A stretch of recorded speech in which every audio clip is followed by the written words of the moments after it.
Good morning बच्चों। आज हम बीए पार्ट फर्स्ट का फर्स्ट पेपर समाजशास्त्र के सिद्धांत का अध्ययन करेंगे, जिसके अंतर्गत हम सामाजिक नियंत्रण के साधन या अभिकरण का अध्ययन करेंगे। जो अभिकरण है या साधन है, इसमें कोई भेद नहीं किया जाता है, किंतु इनमें पर्याप्त अंतर है। अभिकरण का तात्पर्य उन समूहों, संगठनों एवं सत्ता से है जो नियंत्रण को समाज पर लागू करते हैं। नियमों को लागू करने का माध्यम अभिकरण कहलाता है। उदाहरण के लिए परिवार, राज्य, शिक्षण संस्थाएं एवं अनेक संगठन जो प्रथाओं, परंपराओं, नियमों, कानूनों को लागू करने वाले मूर्त माध्यम हैं, अभिकरण कहलाते हैं। साधन से तात्पर्य किसी विधि या तरीके से है जिसके द्वारा कोई भी अभिकरण या एजेंसी अपनी नीतियों और आदेशों को लागू करती है। प्रथा, परंपरा, लोकाचार, हास्य, व्यंग, प्रचार, जनमत, कानून, पुरस्कार एवं दंड, ये सभी सामाजिक नियंत्रण के साधन हैं। सभी अभिकरण और साधन मिलकर सामाजिक नियंत्रण की व्यवस्था को कायम रखते हैं। तो सबसे पहले हम अध्ययन करेंगे कुछ अभिकरण हैं उनका। पहला है परिवार, फैमिली। नियंत्रण के अनौपचारिक, असंगठित और प्राथमिक साधनों में परिवार का स्थान सबसे ऊपर होता है। परिवार व्यक्ति के समाजीकरण में प्रमुख भूमिका निभाता है। समाजीकरण द्वारा परिवार व्यक्ति को सामाजिक विश्वासों, मूल्यों, आदर्शों, प्रथाओं, नियमों से परिचित कराता है। व्यक्ति स्वतः ही सामाजिक नियमों को आत्मसात करके उनके अनुरूप आचरण करने लगता है, जिससे कि समाज में नियंत्रण बना रहता है। परिवार ही बच्चों को आदर्श नागरिकता का पाठ पढ़ाता है और उनमें सद्गुणों का विकास करता है।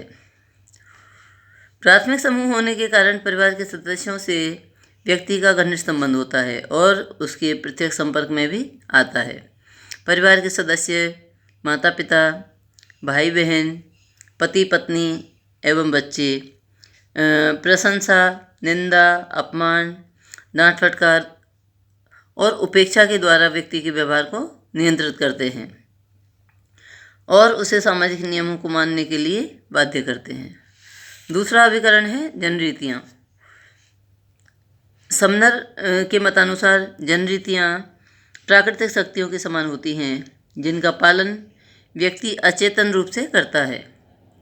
मैकाइवर के मतानुसार समाज में व्यवहार करने की स्वीकृत और मान्यता प्राप्त विधियाँ जनरीतियाँ कहलाती हैं। इनकी उत्पत्ति जानबूझकर किए गए प्रयत्नों से होती है। चूँकि समाज के सभी लोग उनका पालन कर रहे हैं, अतः दूसरे व्यक्ति भी उन्हें स्वीकार कर लेते हैं। बिना सोचे विचारे और अचेतन रूप में ही व्यक्ति जनरीतियों का पालन करता है। इनका उल्लंघन करने पर समाज द्वारा निंदा व आलोचना की जाती है, व्यक्ति की हंसी उड़ाई जाती है, उस पर व्यंग किया जाता है। इस प्रकार जनरीतियाँ अधिक शक्तिशाली होती हैं, अतः इनका उल्लंघन करना सरल नहीं है। तीसरा साधन है लोकाचार या रूढ़ियाँ। जब जनरीतियों में समूह कल्याण की भावना जुड़ जाती है तो वह लोकाचार का रूप ग्रहण कर लेती है। ये जनरीतियाँ की अपेक्षा अधिक स्थिर होती हैं। इनका उल्लंघन करने पर कठोर दंड की व्यवस्था की जाती है। लोकाचार में उचित और अनुचित का भाव निहित रहता है। लोकाचार सकारात्मक और नकारात्मक दो प्रकार के होते हैं। सकारात्मक लोकाचार में हमें कुछ कार्य करने का निर्देश देते हैं, जैसे सदा सच बोलो, सभी पर दया करो, माता पिता की आज्ञा मानो, ईमानदार बनो आदि।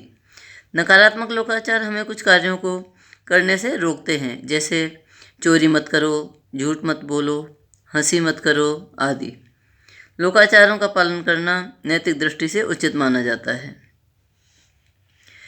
इसके बाद हम नेक्स्ट अभिकरण है प्रचार, उसका अध्ययन करेंगे। वर्तमान समय में प्रचार भी सामाजिक नियंत्रण का प्रमुख साधन बनता जा रहा है। व्यक्ति एवं समूह के व्यवहार पर प्रचार द्वारा नियंत्रण रखा जाता है। प्रचार के लिए अनेक साधनों का उपयोग किया जाता है, जैसे अखबार, पत्र पत्रिकाएं, साहित्य, रेडियो, टेलीविज़न, सिनेमा, प्रदर्शनी, मेले, सभा, समारोह आदि। प्रचार के द्वारा अच्छी और बुरी दोनों ही बातों का प्रसार किया जा सकता है। प्रचार के कारण ही हम आज अनेक सामाजिक कुप्रथाओं जैसे दहेज है, बाल विवाह है, छुआछूत है, विधवा विवाह निषेध है और एवं अंधविश्वासों से छुटकारा पाने में कुछ सीमा तक जो है हम लोग सफल भी हो गए हैं। इसके बाद नेक्स्ट अभिकरण है प्रथाएं। प्रथाएं भी सामाजिक नियंत्रण का एक महत्वपूर्ण साधन है। जब जनरीतियाँ व्यवहार में बहुत अधिक आ जाती हैं, पीढ़ी दर पीढ़ी हस्तांतरित होती रहती हैं, सारे समूह या समाज की आदत बन जाती हैं, तो वे ही प्रथाओं का रूप ले लेती हैं। जिस वर्ड कहते हैं कि प्रथा व्यवहार का वह रूप है जो आदत का रूप ले लेती है। समाज के अधिकांश सदस्यों द्वारा यानी उसका पालन भी किया जाता है। बोगार्ट्स के मतानुसार प्रथाएं समूह के द्वारा स्वीकृत नियंत्रण की ऐसी विधियां हैं जो इतनी सुदृढ़ हो जाती हैं कि उन्हें बिना सोचे विचारे ही मान्यता दे दी जाती है। इस प्रकार ये एक पीढ़ी से दूसरी पीढ़ी को हस्तांतरित होती रहती हैं। नेक्स्ट अभिकरण है जनमत, पब्लिक ओपिनियन। जनमत भी सामाजिक नियंत्रण का एक महत्वपूर्ण अनौपचारिक साधन है। बोटोमोर समाजशास्त्री हैं, वो कहते हैं कि जनमत व्यक्तियों के व्यवहारों को प्रतिबंधित और निर्देशित करता है। आदिम और आधुनिक सभी समाजों में जनमत लोगों के व्यवहारों पर अंकुश रखता है। सभ्य समाजों में जनमत सरकार की नीतियों, संघों, राज्य, सामाजिक व्यवहार एवं समूहों पर अंकुश रखने वाली एक महान सामाजिक शक्ति है। यदि प्रथाएं एक निरंकुश राज्य की तरह समाज पर नियंत्रण रखती हैं, तो जनमत अनजाने ही व्यक्ति को समाज के अनुकूल आचरण करने की प्रेरणा देता है। इसके बाद नेक्स्ट साधन है हास्य तथा व्यंग। हास्य और व्यंग द्वारा प्राचीन समय से ही सामाजिक नियंत्रण रखा जाता है। व्यक्ति के व्यवहारों पर हास्य पर एवं व्यंग द्वारा अप्रत्यक्ष एवं मधुर रूप से नियंत्रण रखा जाता है। व्यक्ति के समाज विरोधी व्यवहार पर कविता, साहित्य एवं कला के द्वारा मार्मिक रूप से व्यंग किया जाता है। व्यक्ति की मजाक उड़ाई जाती है, जिससे दोषी व्यक्ति अपने व्यवहारों के प्रति जागरूक हो जाता है और समाज विरोधी व्यवहारों को त्याग कर समाज के अनुरूप व्यवहार करने लगता है। दंड एवं पुरस्कार। दंड एवं पुरस्कार सामाजिक नियंत्रण के महत्वपूर्ण साधन हैं। यदि व्यक्ति समाज विरोधी कार्य करता है और सामाजिक नियमों की अवहेलना करता है, तो समाज उसे दंड देता है, जिससे कि वह भविष्य में उन गलतियों को न दोहराए। दंड के अनेक रूप होते हैं, जैसे आंखें दिखाने, डराने, धमकाने, डांटने, मारपीट करने, जुर्माने और जेल से लेकर मृत्युदंड तक हो सकते हैं। दूसरी ओर यदि मानव समाज द्वारा मान्य व्यवहारों को करता है, तो उसे पुरस्कार दिया जाता है। यह पुरस्कार चुम्बन, प्यार, प्रशंसा, धन्यवाद, पदक, उपाधि से लेकर किसी भी भौतिक वस्तु या संपत्ति के रूप में भी हो सकता है। नेक्स्ट अभिकरण है नेता। नेता सामाजिक नियंत्रण के प्रभावशाली साधन होते हैं। नेतृत्व और नेता के अनेक प्रकार भी हो सकते हैं। राजनीतिक, सामाजिक, धार्मिक, सैनिक, परंपरावादी, चमत्कारिक, प्रजातांत्रिक, सभी नेता समाज में किसी न किसी रूप में नियंत्रण बनाए रखते हैं। दुर्खिम उन्हें सामुदायिक जीवन के प्रतिनिधि मानता है, इसलिए उनका प्रभाव अनेक अनुयायियों पर अधिक होता है। नेता लोग अपने आचरण, चरित्र, आदर्श, बुद्धि, परिश्रम, सूझबूझ से लोगों के व्यवहार को एक निश्चित दिशा प्रदान करते हैं। नेक्स्ट अभिकरण है कानून। सामाजिक नियंत्रण में कानून की भूमिका और महत्व को कई विद्वान मानते हैं। एक समाजशास्त्री हैं रॉस। उनके मतानुसार कानून सामाजिक नियंत्रण का सबसे अधिक विशेषीकृत और अत्यधिक स्पष्ट इंजन है, जिसको स्वयं समाज क्रियाशील बनाता है। कानून समाज में दो प्रकार से नियंत्रण रखता है, सकारात्मक और नकारात्मक तरीके से। नकारात्मक पद्धति में कानून कुछ कार्यों को करने के लिए मना करता है। ऐसा न करने पर दंड की व्यवस्था करता है। सकारात्मक पद्धति में कुछ कार्यों को करने का निर्देश दिया जाता है। उसके लिए पुरस्कार, पदक, प्रमाण पत्र आदि की व्यवस्था होती है। नेक्स्ट अभिकरण है सामाजिक नियंत्रण में राज्य की भूमिका।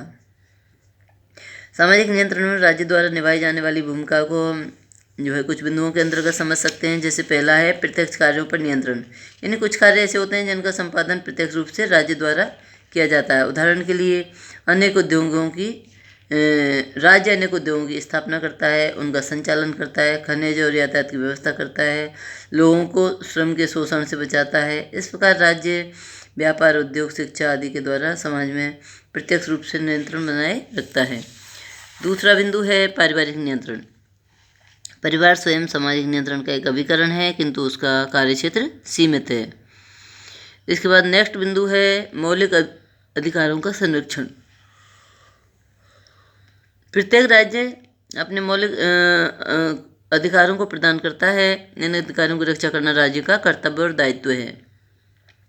नेक्स्ट बिंदु है आंतरिक सुव्यवस्था एवं शांति। राज्य समाज में आंतरिक व्यवस्था और शांति बनाए रखता है। वह उपद्रवों का दमन करता है, अपराधियों को दंड देता है, उनका सुधार करता है। इसके बाद नेक्स्ट बिंदु है बाह्य आक्रमण से सुरक्षा, यानी राज्य अपने नागरिकों की बाह्य एवं पड़ोसी देशों के आक्रमण से रक्षा का कार्य करके भी नियंत्रण बनाए रखता है। नेक्स्ट बिंदु है सामाजिक क्रियाओं का नियंत्रण और निर्देशन। राज्य समाज के सदस्यों के कार्यों को नियंत्रित और निर्देशित भी करता है, कल्याणकारी व्यवस्थाओं का निर्माण करता है, आर्थिक व्यवस्था पर भी नियंत्रण करता है, कानून द्वारा नियंत्रण बनाए रखता है, यानी कानून राज्य की औपचारिक नियंत्रण शक्ति है। दंड के द्वारा भी नियंत्रण होता है, जैसे राज्य केवल कानून ही नहीं बनाता बल्कि उन्हें प्रभावी ढंग से लागू भी करता है।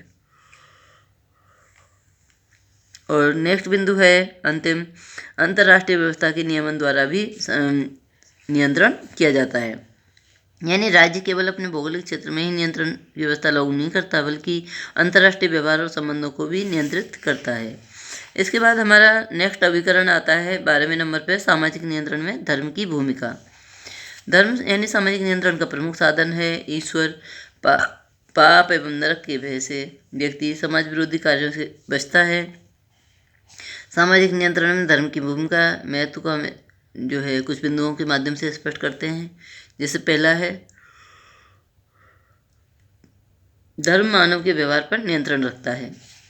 दूसरा है धर्म मानव में सद्गुणों का विकास करता है। तीसरा है धर्म मानने से व्यक्ति में सदैव ये भाव पैदा होता है कि वह इसमें अकेला नहीं है, ईश्वर उसके साथ है, कठिनाई के समय वह उसकी रक्षा करेगा और उसे सहयोग भी देगा। यानी तात्पर्य है कि सुरक्षा की भावना व्यक्ति के मन में आती है।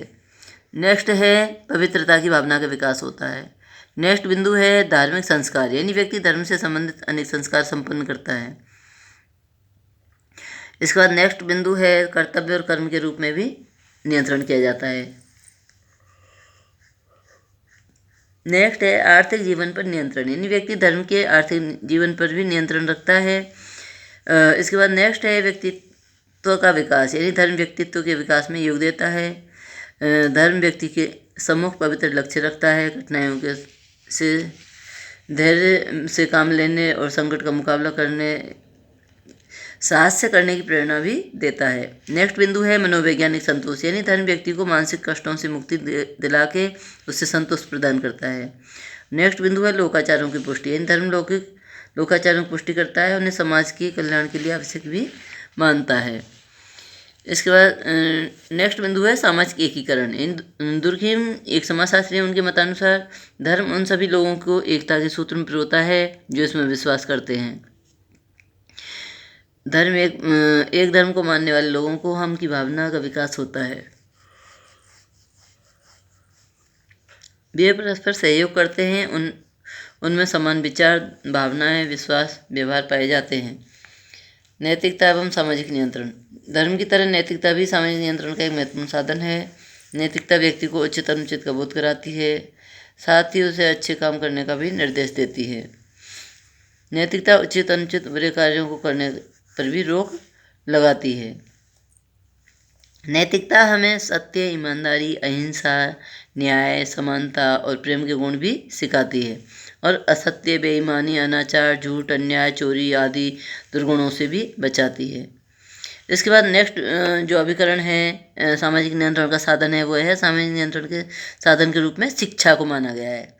तो समाज में नियंत्रण बनाए रखने की दृष्टि से शिक्षा अपनी महत्वपूर्ण भूमिका निभाती है, जिसको हम दो बिंदुओं के माध्यम से समझ सकते हैं। पहला है समाजीकरण द्वारा और दूसरा है बौद्धिक विकास द्वारा। यानी समाजीकरण का तात्पर्य व्यक्ति को अपनी संस्कृति और समाज का ज्ञान प्रदान करके समाज की एक प्रकार्यात्मक इकाई बनाना है। दूसरा है बौद्धिक विकास द्वारा। इसका तात्पर्य है कि शिक्षा का प्रमुख कार्य मानव ज्ञान और बुद्धि का विकास करना है। आज की शिक्षा तर्क और विज्ञान पर आधारित है। वह मानव मस्तिष्क का विकास करती है, ज्ञान के द्वार खोलती है, मनुष्य को चिंतनशील बनाती है। बुद्धिमान और ज्ञानवान व्यक्ति से अपेक्षा की जाती है यह उचित अनुचित में भेद करने और सभ्य समाज सम्मत व्यवहार करे। इस प्रकार स्पष्ट होता है कि समाज में नियंत्रण बनाए रखने में विभिन्न प्रकार के साधन और अभिकरण अपनी महत्वपूर्ण भूमिकाएं निभाते हैं। अगर फिर भी आपको सामाजिक नियंत्रण के साधन या अभिकरण समझ में ना आए तो कोई भी स्टूडेंट मुझे व्हाट्सएप के माध्यम से क्वेश्चन कर सकते हैं। आप लोग अपने समाधान पूछ सकते हैं।